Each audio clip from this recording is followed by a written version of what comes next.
पुंडलिक वरदा हरि विठ्ठल श्री ज्ञानदेव तुकाराम पंढरनाथ भगवान की जय। माऊली ज्ञानेश्वर महाराज की जय। जगद्गुरु तुकाराम महाराज की जय।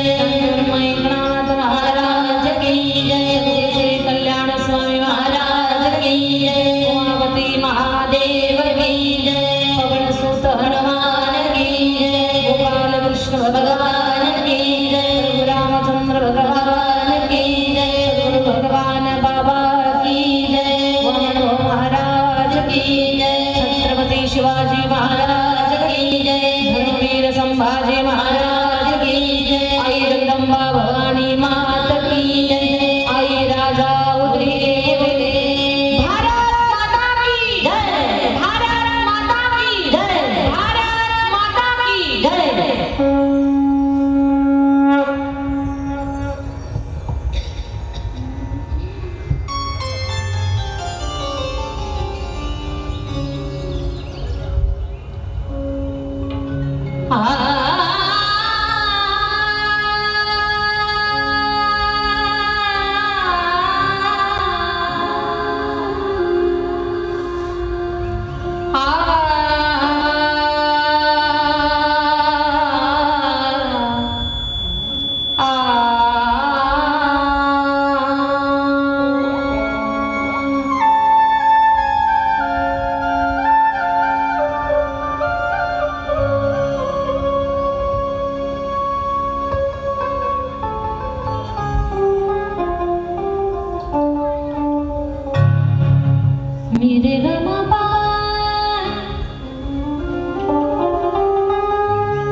गौरी तुझा जय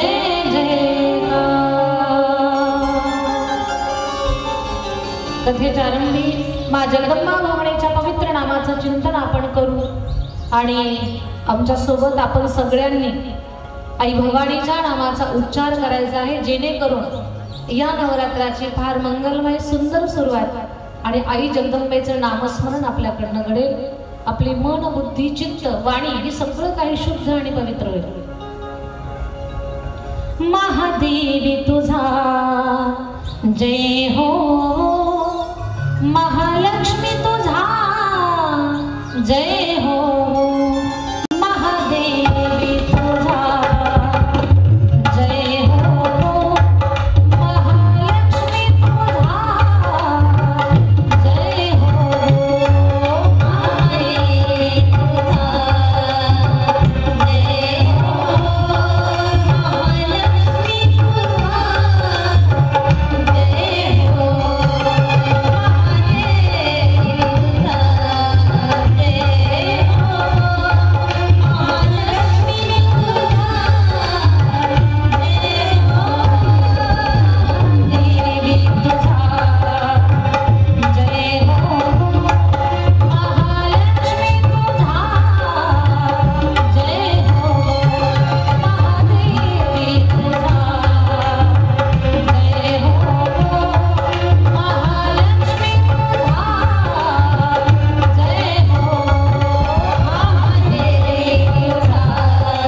जगदंबा मात की जय।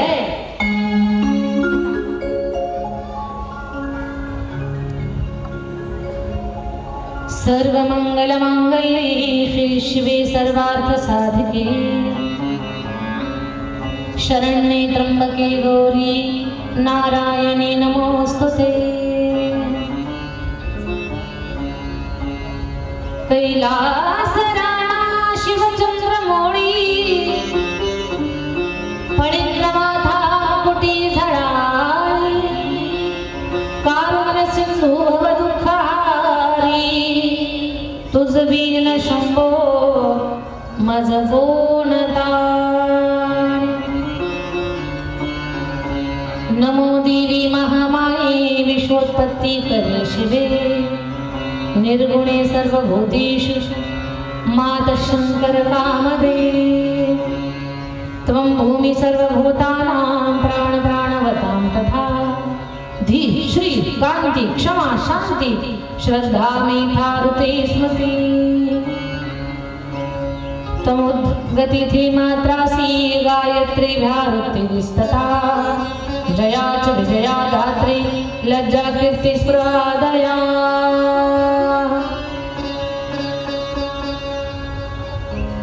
न दातु न माता न बंधुर्न दाता न पुत्रो न पुत्री न भृत्यो न भर्ता न जाया न विद्या न वृत्तिर्ममैव गतिस्त्वं त्वमेका भवान्। श्री गुरु चरण सरोज रज निज मनो कुरु सुधार वर्ण रघुवर विमल जसो जोदायक फलचारि। बुद्धिहीन तनु जानिके सुमिरो पवन कुमार बल बुद्धि विद्या देहु मोहि हरहु कलेश विकार। चलो आओ जी पवन कुमार पधारो हरि चलो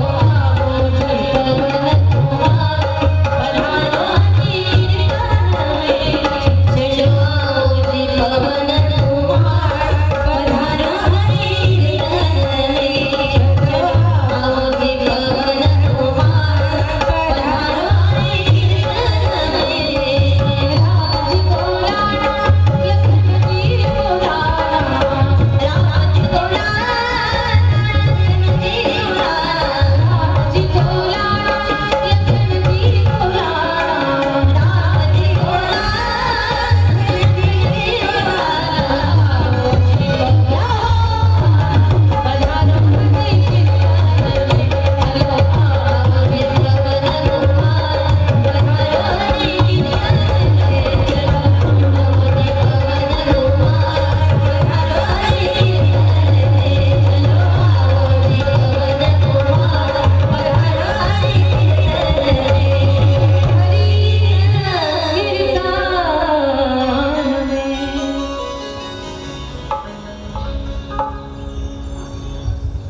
जयांचे केलिया स्मरण होय सकळ विद्येचे अधिकरण तीच वंदू श्री चरण श्री गुरूंचे नमस्कार आता।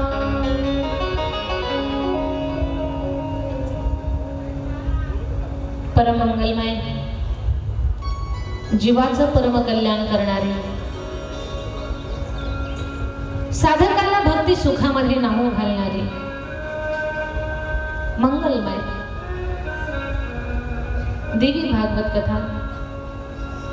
या देवी भागवत कथेच्या पद प्रांगणामध्ये सर्व भगवती उपासकांचं अंतःकरणपूर्वक स्वागत आहे। आपल्या सगळ्यांच्या माध्यमातून भव्य अशा या देवी भागवत कथा सत्राचं आयोजन नियोजन राजमुद्रा प्रतिष्ठान आयोजित नवरात्र शारदीय महोत्सव त्याच्यामध्ये कथा सत्र आणि दांडिया उत्सव 2023 मध्ये भव्य स्वरूपातील या भव्य अशा महायज्ञाचं आयोजन केलं। या भव्य अशा कथा सत्राचे आयोजक श्रीमान दीपक भाऊ हरेराम बडे पंचायत समिती सदस्य। एकदा दीपक दादांसाठी जोरात टाळी वाजवूयात आपण। नाव त्यांचं दीपक आहे आणि भक्तीचा दिवा त्यांनी मां भगवतीला ज्योत आवडते पहा.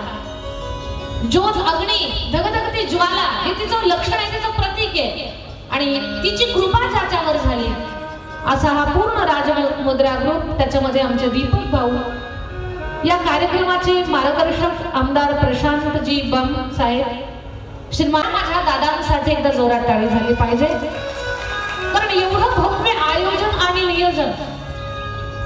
महाराष्ट्रामध्ये कथासत्र खूप चालतात, मोठ्या मोठ्या कथा होतात, पण जी बैठक व्यवस्था, मंडपाची जी शोभा आहे, व्यासपीठाची जी उंची आहे, या सगळ्या गोष्टी सगळ्या ठिकाणी एकत्र येतात असं नाही.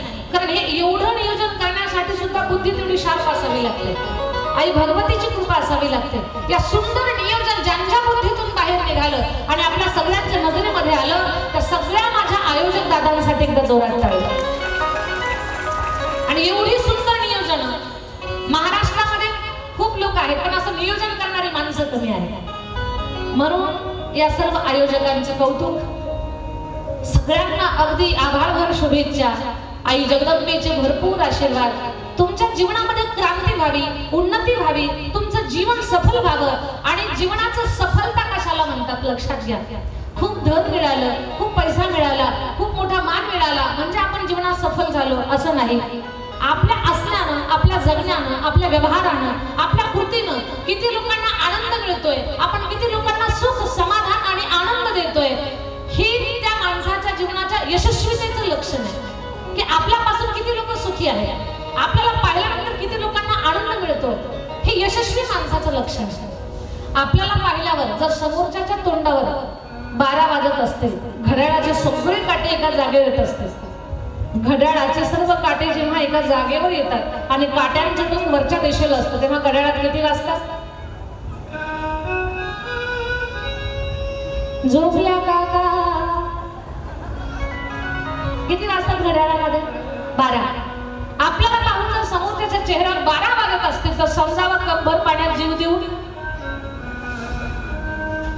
अरे जगणं त्याला म्हणतात, जीवन त्याला म्हणतात की ज्याला स्वतःला जगता आलं आणि जगता जगता आपल्याकडे पाहून हजारो लोकांनी जगायला शिकलं पाहिजे, त्यांनाही जगता आलं पाहिजे, त्याला जगणं म्हणतात. आणि जगायला शिकवणारी ही जी 4-2 मंडळी आहेत ना, त्यांच्या साथीला असणारा सगळा हा ग्रुप, तर या प्रत्येकाचं कौतुक करावं तेवढं कमी आहे. भाग्यवान आहे ती सगळी मंडळी, पुण्यवान आहेत, महाभाग्यशाली आहेत का यांनी अट्टहास केला.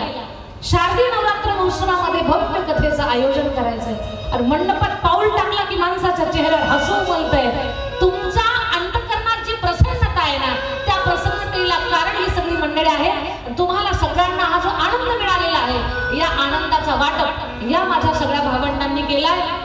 तुम्ही आनंदी झाला की बस तुम्ही अंतःकरणातून आशीर्वाद द्याल आणि तोच आशीर्वाद या माझ्या सगळ्या दादांना मोठं बनवणार. यांच्या सगळ्या अपेक्षा, आशा स्वप्न पूर्ण करणारे माणूस आशीर्वादावरती मोठा होत असतो, पण माणसाच्या पाठीशी आशीर्वाद असावे. आणि आशीर्वाद हे मोठ्यापासून सामान्यापर्यंत, सामान्यापासून श्रीमंतापर्यंत सगळ्यांचे आशीर्वाद माणसानं जीवनामध्ये घ्यावे.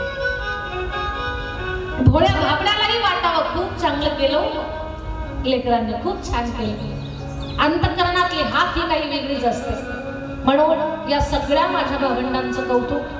खरं पाहता आजचा दिवस माझा खूप घाईचा आहे. लवकर यायचं होतं इकडे पण उशीर झाला.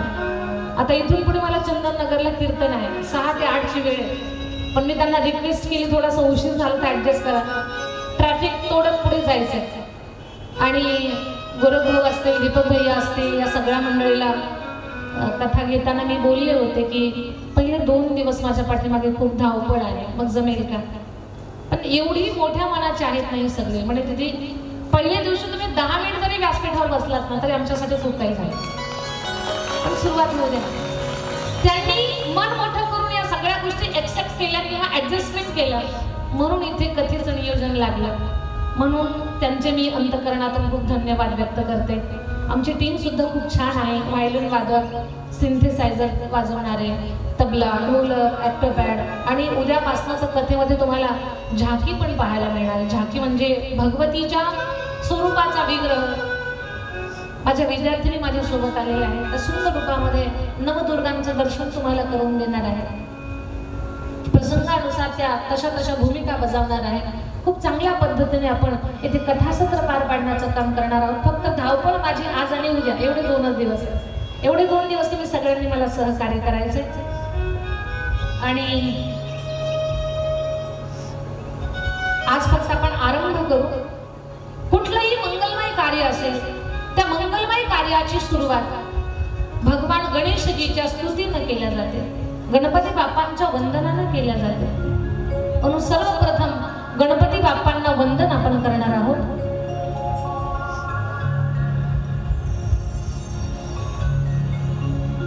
गाई गणपती जगवंदन, गाई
वंदन का. कुठल्याही कार्याच्या आरंभी भगवान गणेशाची स्तुती त्यांचं वंदन जर आपण केलं तर ते कार्य सिद्धीला जातं.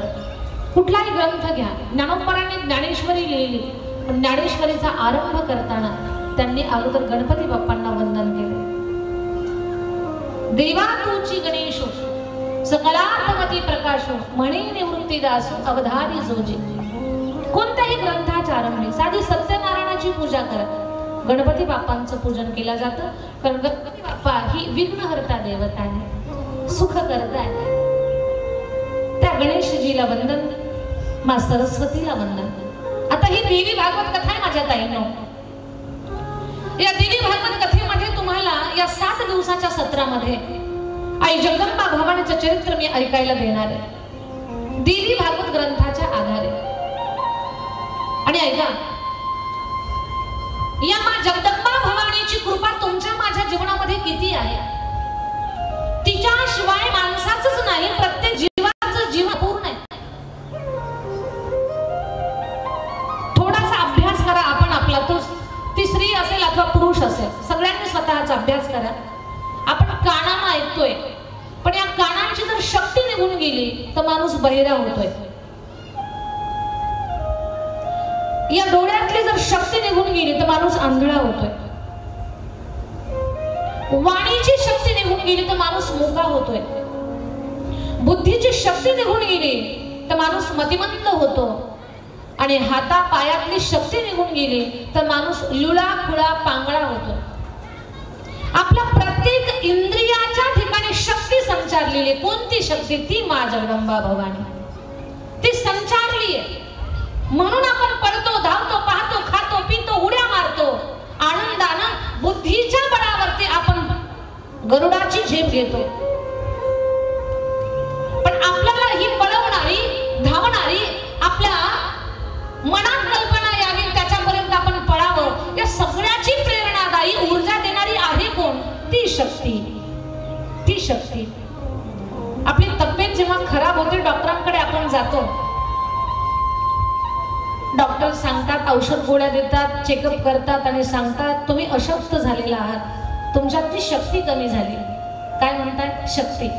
डॉक्टर असं म्हणत नाही तुमच्यातला ब्रह्मा कमी झाला, तुमच्यातला विष्णू कमी झाला, तुमच्यातला शंकर कमी झाला, असं अजिबात म्हणत नाही. काय म्हणतात? तुमच्यातली शक्ती कमी झाली. याचा अर्थ ती प्रत्येकात संचारलेली आहे. ज्या दिवशी त्या इंद्रियातून ती निघून जाईल त्या दिवशी माणूस त्या इंद्रियामध्ये दुबळा होईल. म्हणून झोपेतून उठल्यापासून झोपेपर्यंत लाख वेळा तिचे धन्यवाद व्यक्त करा. आई, तुझ्यामुळे आम्ही खातोय, तुझ्यामुळे आम्ही बोलतोय, तुझ्यामुळे आम्ही ताकदीनं कामं करतो. आई, तुझ्यामुळे जग पाहण्याचं प्रारब्ध आम्हाला प्राप्त झालं. आई, चांगलं ऐकण्यासाठी तुझी शक्ती कानात संचारलेली आहे.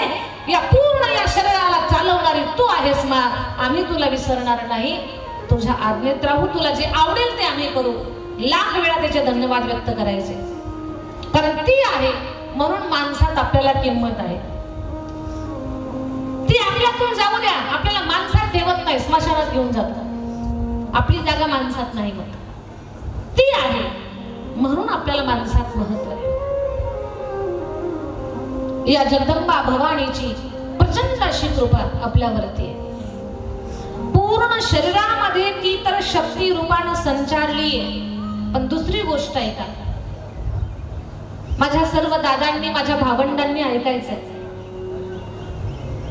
एखादा पुरुष आहे, एखादा व्यक्ती आहे, त्या व्यक्तीच्या जीवनाला सौंदर्य, आकार आणि त्याला पुढे पळण्यासाठी वेग मिळावा, याच्यासाठी स्त्री शक्ती भगवतीनंच ती पुरुषाला बहाल केलेली आहे. त्याची पत्नी असेल, त्याची आई असेल, त्याची बहीण असेल, त्याची सखी असेल, तर ती जगदंबेचं रूप आहे. आई आपल्या जीवनातली सगळ्यात मोठी महाशक्ती आहे. आपली मातृशक्ती खूप मोठी आहे. तिचं महत्व आहे का? ब्रह्मदेव विश्व निर्मितीचं काम करतात, श्री विष्णू पालन पोषणाचं काम करतात, शंकर संहाराचं काम करतात. लक्ष द्या माझ्या बोलण्याकडे. ब्रह्मदेव निर्मितीचं काम करतात, जन्माला घालतात जीव, ब्रह्माजी निर्मितीचं काम त्यांच्याकडे, विष्णूचं पालन पोषणाचं काम आणि शंकराचं संहाराचं काम. प्रत्येकाला स्वतंत्र डिपार्टमेंट आहे, प्रत्येकाचं स्वतंत्र काम आहे. कुणी कोणाच्या कामात इंटरफेअर करत नाही आणि ते केलं तरी जमणार नाही, कारण ज्याचा त्याचा ज्या त्या कामाचा अभ्यास आहे. पण सांगू तुम्हाला, सृष्टीच्या सृजन, संगोपन, संहाराचं काम करण्यासाठी 3 देव आहेत, पण हे तिन्ही काम जी एकटी करते तिला आई म्हणतात. तुम्ही म्हणाल कसं? आई जन्म देते म्हणजे ब्रह्मदेवाचं काम करते, सृजन निर्मिती म्हणजे ब्रह्माजीचं काम, आई जन्म देते म्हणजे ब्रह्मदेवाचं काम करते, बालकाचं लालन पालन संगोपन करते, त्याला वाढवते, विष्णूचं काम करते, आणि लेकरातली दुर्गुण घालवते, त्याच्यात काही वाईट गोष्टी असतील त्याचं ताडण करते, त्या दुर्गुणांचा नाश करते, म्हणजे ती शंकराचं काम करते. या तिन्ही देवांचं काम जी एकटी करते तिला माय म्हणतात, तिला आई म्हणतात, तिला जगदंबा म्हणतात. ती भवानीचं स्वरूप आहे, ती शक्तीचं स्वरूप आहे. माझ्या ताईंनो, आपण सुद्धा सगळ्या जणी शक्ती स्वरूप आहोत. आणि या नवरात्रामध्ये तर खूप मोठं महत्व आहे आपलं, का आपण तिच्या अंशापासून निर्माण झालेलो आहोत. आणि ती विशेषत्वानं स्त्री जातीमध्ये प्रकर्षाने लक्षात येते. आपण शक्तीचं स्वरूप आहे. कधी आपण स्वतःला दुबळं समजून घ्यायचं नाही. आपण शक्ती स्वरूप आहोत. जेव्हा आपण हातामध्ये पुस्तक घेतो, ग्रंथ घेतो, तेव्हाच तर आपण शारदा असतो. आपण जेव्हा हातामध्ये ग्रंथ घेतो तेव्हा आपण शारदा असतो. पुढे ऐका, आपण घरातल्या लोकांना पक्वान्न बनवतो तेव्हा त्या घरची अन्नपूर्णा आपणच असतो.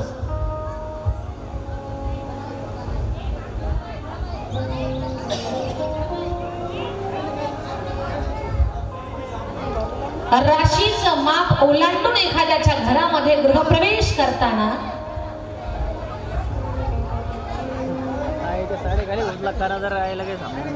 त्या घरची लक्ष्मी आपणच असतो.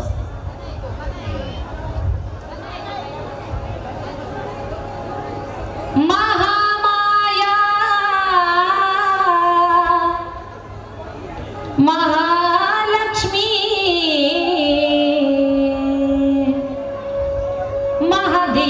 तुझा जय हो महालक्ष्मी तुझा महादेवी तुझा जय हो महालक्ष्मी तुझा जय हो महादेवी तुझा जय हो महालक्ष्मी तुझा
जय हो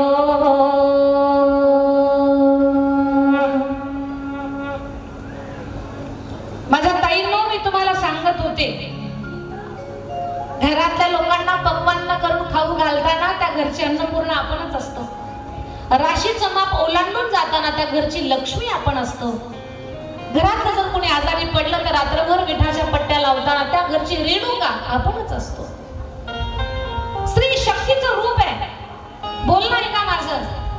आणि घरावर जर संकट आलं तर सगळ्यात पुढे ताकदीनं धावून जाताना त्या घरची दुर्गा आपणच असतो. आपण शक्ती स्वरूप आहोत, पण स्वतःला ओळखा आणि या शक्तीचा सन्मान सगळ्यांनी करायला शिका. छत्रपती शिवाजी महाराज यांनी भगवतीची उपासना केली स्वतःच्या जीवनामध्ये. जगदंब जगदंब एवढंच एक नाव होतं मुखामध्ये. तर शून्यातून स्वराज्य उभं केलं. आपलं घर सुद्धा आपला किल्ला बनल, आपलं घर सुद्धा मोठ्या डाम बंगल्यामध्ये थाटात उभं राहील, पण शक्तीचा स्त्रीचा सन्मान करायला शिका. महाराजांच्या राज्यामध्ये स्वराज्यात स्त्रीकडे वाईट नजरेने पाहण्याची कुणाची हिंमत नव्हती. त्या राज्यामध्ये स्त्रीचा सन्मान होता म्हणून ते राज्य यशस्वी झालं. स्वराज्य उभं राहिलं. तुमच्या आमच्या सगळ्यांच्या मनात महाराजांच्या शासनानं घर केलं. का तिथे एवढं सुंदर स्वराज्य का होतं. दुष्काळात सुद्धा माणसं दिवाळी साजरी करत होते थाटानं. का तर त्या तिथे स्त्रीचा सन्मान होत होता. स्त्रीचा सन्मान. मग आपणही स्त्रीचा सन्मान करावा.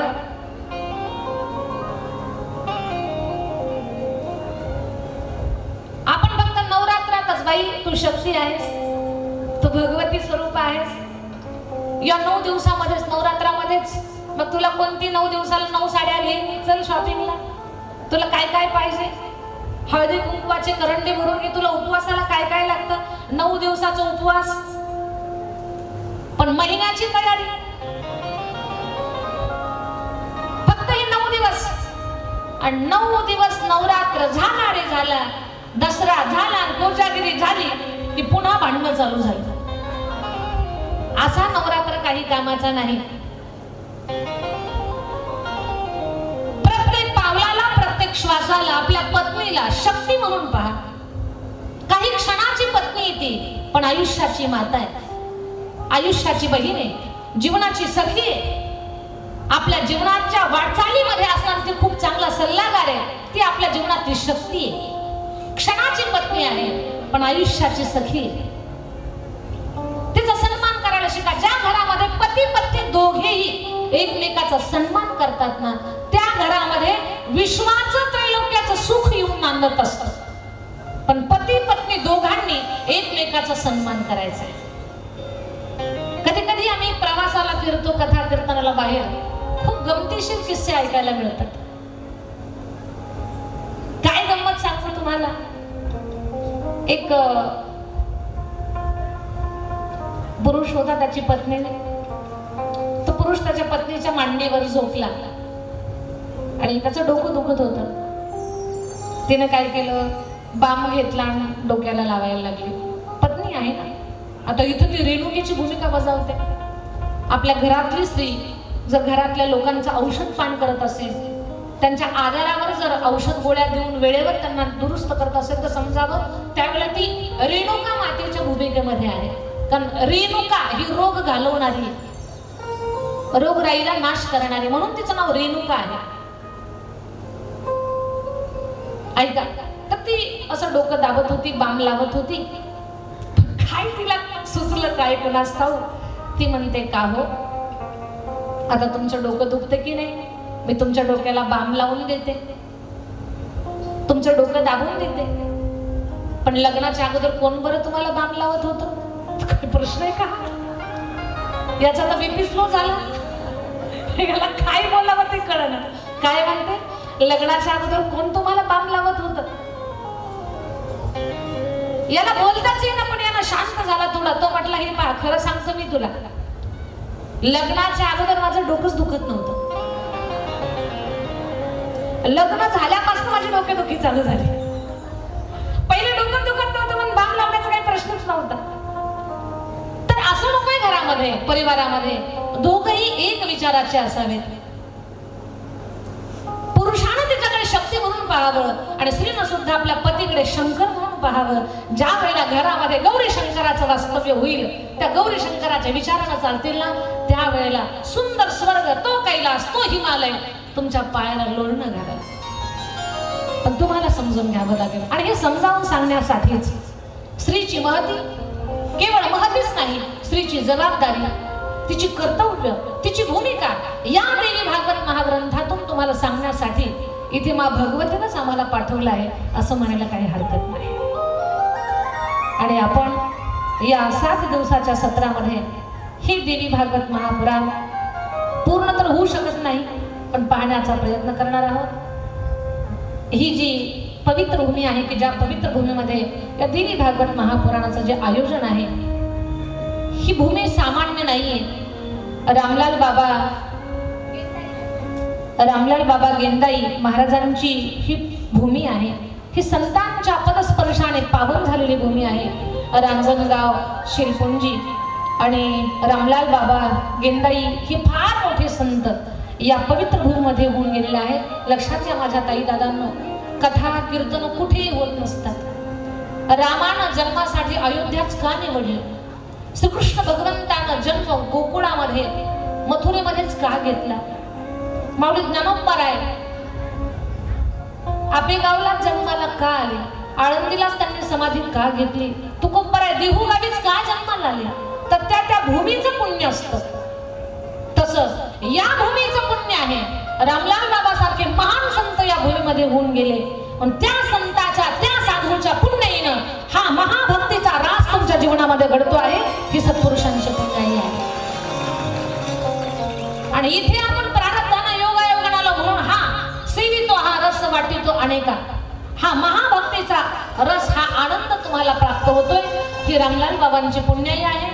मला वाटतं आजचं कथा सत्र आपण इथे थांबू, आरती घेऊ आणि उद्या 11 ते 3 या वेळेमध्ये, 11 ते 2, 3 नाही, 11 ते 2 या वेळेमध्ये आपण उद्याचे दिवस कथा करू. नंतर 1 ते 4 याच वेळेत कथा होणार, तिसऱ्या दिवसापासून. पण उद्या 11 ते 2 या वेळेमध्ये कथा होईल. थोडंसं उद्याच्या दिवस तुम्ही सगळ्यांनी ॲडजस्टमेंट करून या, ही सगळ्यांना विनंती आहे. उद्याच्या दिवस आम्हाला सहकार्य करा. आणि उद्याचं 2 पर्यंतचं सत्र झालं की मला आटपाटी पंढरपूर सांगोला तालुक्यात कीर्तन आहे. खूप दूरचं कीर्तन आहे, रद्द करता नाही आलं, कारण प्रत्येकाची अपेक्षा असते तारीख घेतल्यानंतर दिदीने यावं म्हणून. त्याच्यामुळे मला जावं लागणार आहे उद्या. तर उद्या 2 वाजेपर्यंत कथा होईल. 11 ते 2 या वेळेमध्ये आपण सगळ्यांनी कथेला हजेरी लावा. आणि परवाच्या दिवसापासून जी रेग्युलर आपली वेळ आहे 1 ते 4, तर त्या वेळेमध्ये आपली कथा होणार. बस तुम्ही सगळ्यांनी सहकार्य करावं. आणि या देवी भागवत महापुराणामध्ये आनंद घ्यावा. देवीचा पर्वकाळ आहे. या पर्वकाळात देवीचं महात्म्य ऐकलं तर अधिक पुण्य तुम्हाला प्राप्त होईल. तुमचा हा जाईल, जीवन धन्य होऊन जाईल, तुम्हाला सगळ्यांना आशीर्वाद, सुख, समृद्धी, आरोग्य आणि पुण्य प्राप्त होईल. त्याच्यासाठी सगळ्यांनी सहभागी व्हा. आणि उद्यापासून महिला मंडळानं एका ताईनं 4 आपल्या मैत्रिणी घेऊन यायच्या आणि एका दादानं आपले 4 मित्र घेऊन यायचे.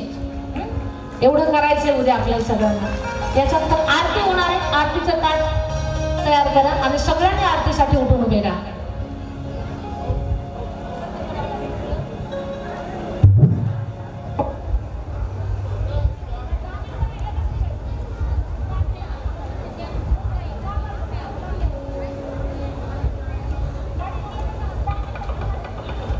उद्यापासून ज्यांना ज्यांना शक्य होईल त्यांनी आरतीची ताटं सोबत घेऊन यायची आणि खालून प्रत्येकानं या ठिकाणी भागवत कथेची आरती आपण उद्यापासून आवर्जून या ठिकाणी घ्यायची. आरतीचं ताट रेडी करून लगेच आरतीसाठी सज्ज व्हायचं आहे.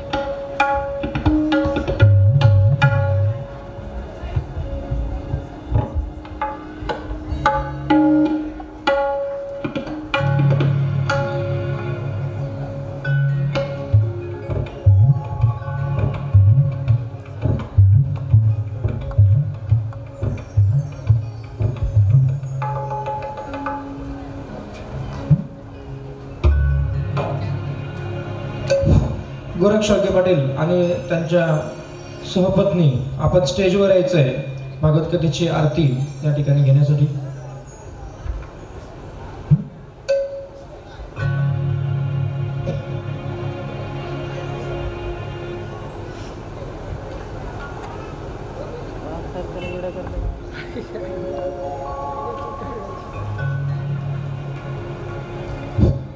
उद्यापासून जे जे आरतीसाठी जोडीनं इच्छुक असतील त्यांनी ताट सोबत घेऊन घरून ताट सोबत घेऊन यायचे आहे.